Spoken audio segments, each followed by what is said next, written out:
What's up guys, this is Chris from FXON, and what you just saw is a Cinema 4D text assembly tutorial.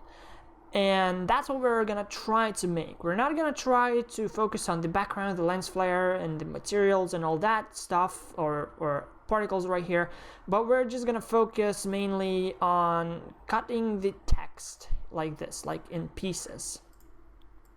You know, and I can already tell you that we're not going to be able to get exactly the same result as in this video because I'm using a different font here and I don't remember the name of it, so I will not be able to recreate it.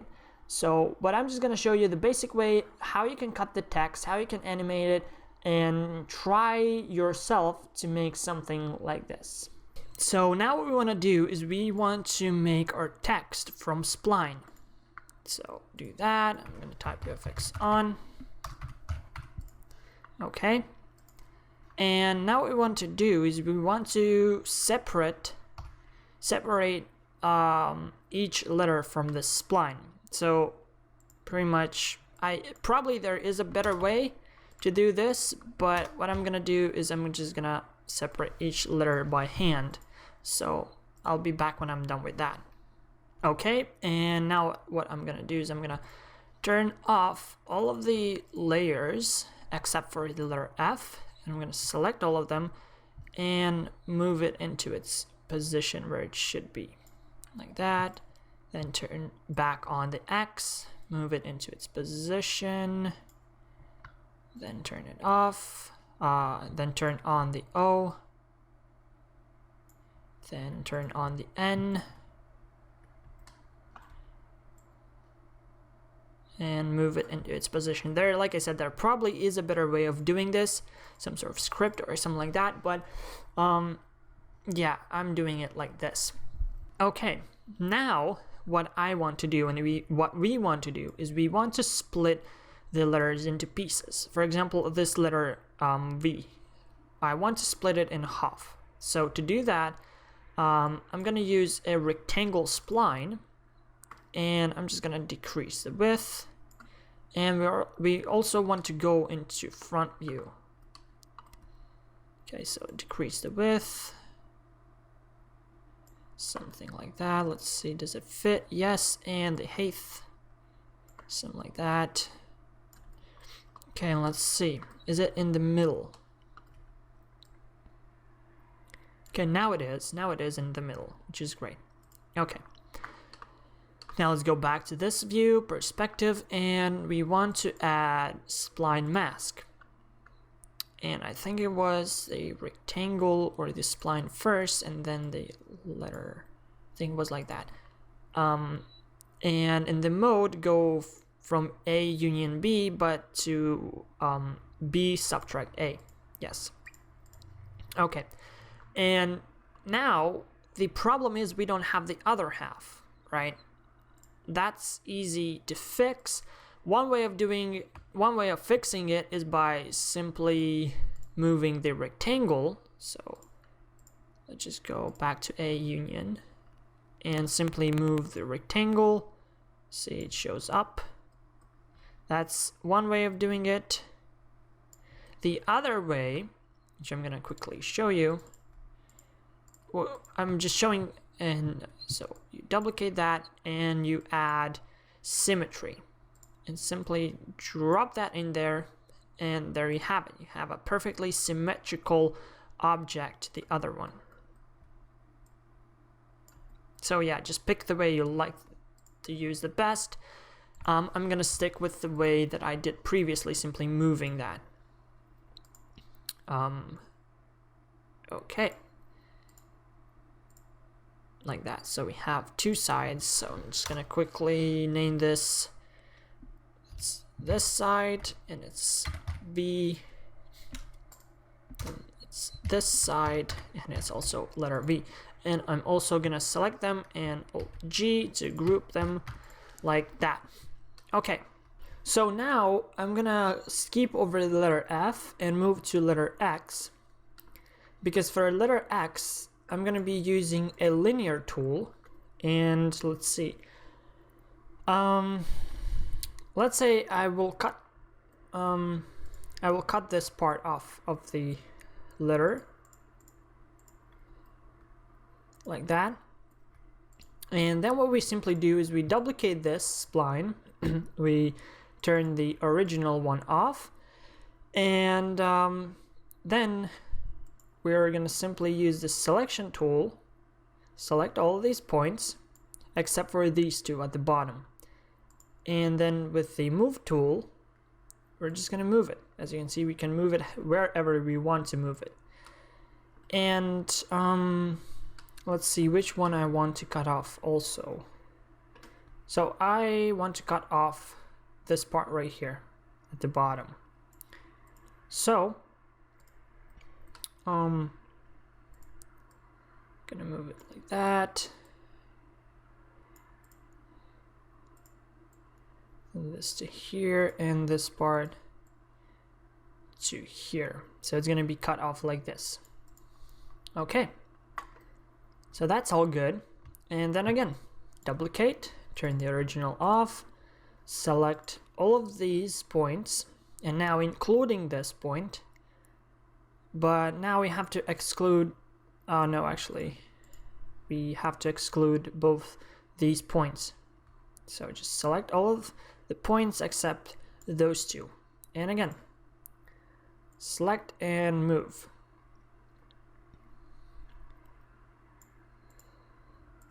And this time, I'm just gonna leave the rest of the text, the letter, as it is. So I won't cut anything else off. Like that. Okay. And now we will need to duplicate X 3 times. So control drag, like that. And once again, we will need a spline mask, 3 spline masks. So 1, 2, 3. Okay, and now I'm gonna turn off this and this and this. Then I'm just gonna simply take the spline, move it in here, the first one, the second spline in here, and this third spline in here, like that. I need to take this letter X and move it inside here, and let's set A subtract, B subtract. Let's see, what does it? No, we have to, let's turn these ones off so we don't see nothing else. I don't remember what settings did I use. Okay, so A intersect B, that's what it is. Okay, now the next one, A intersect, like that, next one, and A intersect, like that. So now we have our X, group it, X, good. Okay, and you get the point, you know, just make the text, cut it in pieces and whatnot. So I'll be back when I'm done with that.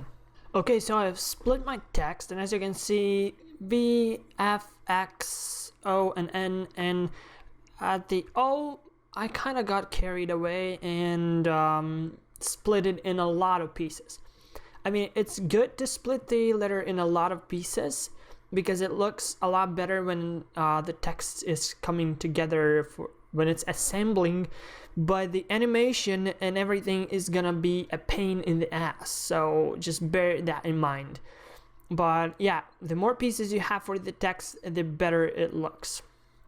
Okay, now let's go to the perspective view. And it doesn't really look like a text right now. So what we have to do is we need an Extrude Nurbs. And for each of these, as you can see, for letter N, I have 9 separate elements there. So I need 9 Extrude Nurbs. So that will be 8. And I need another one, so that will be yeah, like that. And simply just drag it and drop it in there for all of the all of your text elements, and I'll be back when I'm done with that. Okay, so now what we want to do is we want to animate our objects, our letter objects, or our letter pieces. And let's start with letter N and this object right here. Everything's cool, you know, I can move it around and everything, but the problem is that the axis control is way over here. If you have that problem, it's a quick fix. Go to Mesh, Axis, Axis Center. Make sure for this case we have Use All Objects selected and click Execute. Now we have our axis in center and it's all cool. So I'm gonna increase the time here. And let's just say that the animation for letter N is going to end at frame 100. Okay, so I'm going to set a keyframe for this object right here and go 10 frames back, then move it forward to again 10 frames, maybe move it here and here, here.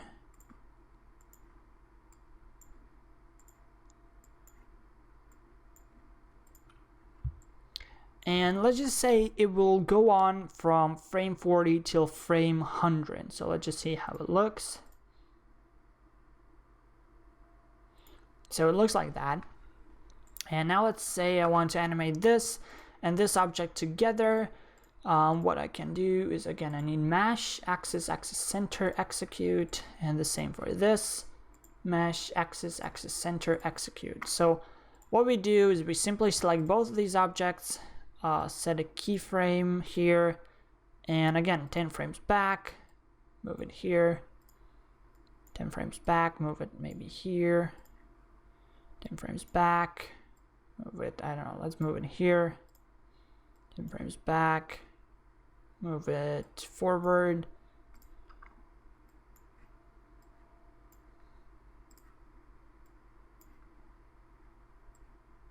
something like that.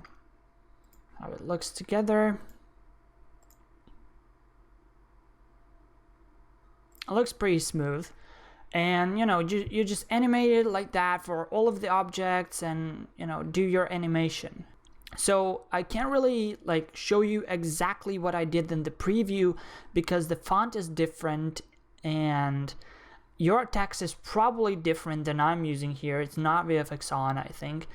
And yeah, just, you know, animate how you think you would like it to look and just do your own thing, and I'll be back when I'm finished with this. Alright, so this is what I have so far. It's definitely not, in my opinion, looking as good as in the preview, but you know, if I would have spent a bit more time on the animation, I think it would look a lot better. But yeah, so just, you know, work on it, you know, see which pieces looks good, which not, which should be readjusted and stuff like that. So yeah, and in my opinion, I think that looks a lot better if you do, like, as you can see here, all of these are just sharp movements. You see, like, all of them are just sharp. There are not smooth movements, and in my opinion, it looks a lot better if you do it that way. But you know, again, it really depends on your taste. Okay, and just, you know, the next one is pretty easy steps. Just, you know, add your textures to it. And here I'm just holding control and dragging and dropping the textures. You know, just add your textures and whatnot, and you know, some light. Was not any light, you know, some light or something like that. Shadows, definitely. Let's see how that looks. So that looks pretty cool. Yeah, and then when you have set up everything, you know, your lights, your materials and everything, we can move to Cinema 4D. So I'm gonna save this and let's open up Cinema 4D. Okay, so from here everything is pretty easy. All you do is import your Cinema 4D file into After Effects like I've done here, then simply create a new composition off of it, and there you go. And the best part is it uses Cineware, and you can see everything in real time right here. So if I, for example, make, let me quickly show you. If we, for example, change the texture, so I'm gonna add a new texture, and let's just set it red color, and let's just replace that.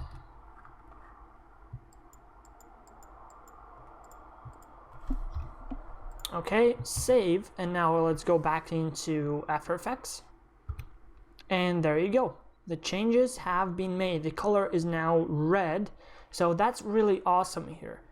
What else we can do is let's go from software rendering to standard final rendering, and here you can see how it looks, and it's really cool. So this is one way you can do, and for now I'm just gonna go with software, and let's just add a new solid.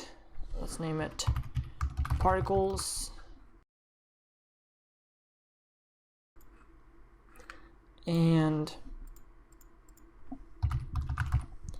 trapcode particular, or any other particular plugin you have, put it behind, and let's see, to box, emitter size, let's stretch that out, this out, size Z, and you can see it's pretty amazing. Like, you can just and from here, all you do is just like any other After Effects project, you just take it, put it into rendering, and render it out as a video. Another way you can do this is you can render everything in Cinema 4D, and then simply import those files in here in After Effects, or you don't have to, you just render everything out like that. So I know it does not look anything like the preview video, but like I said, it's very hard to replicate what I did in the preview, and because, you know, simply because the font is different, I can't really cut the text exactly the same, and yeah, but you know, you can really play around. Again, you know, let's just add light, optical flares, let's add that, on black over on transparent. You know, you can just play around. And okay, so another thing that's really cool about using Cineware, let me quickly show you. So let's just add a camera, okay, and let's set a keyframe, let's say about here. Now let's go to around like frame 35, and simply let's just zoom in, maybe move up, zoom in, just like through all of these objects right here, like that, maybe even more, like that. Set a keyframe, let's see how it looks. Okay, there is something, yeah, that's not good.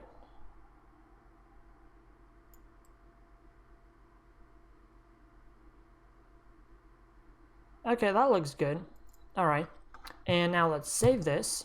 Let's go into After Effects, and now it already adjusted our Cinema 4D file to how it is. So as you can see, it already added the camera animation, and we don't have to do anything. It's just already there.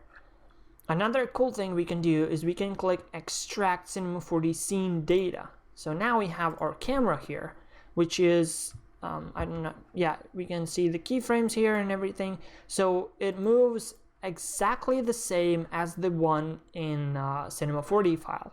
So what we can do now is we can click on light and set source type from 2D to 3D. And now the light is somewhere at the bottom, I think, yeah. So that's really, really cool thing. And just, I don't know, let's type text, whatever, VFX on. Let's scale that up like that. And let's set that to 3D. And now it's also somewhere, I don't know where. Let's try to find it. Where is it? Okay, it's definitely somewhere gone. But anyways, so yeah, it's a really cool thing you can do. I highly suggest using Cinema 4D with and After Effects with Cineware, it saves a lot of time, and you can just already see the differences here. So yeah guys, I hope you enjoyed this video. If you did, please make sure you hit that like button and subscribe. Yeah, if you have any questions, make sure you leave them down below in comments, and I will see you guys in my next tutorial. Bye.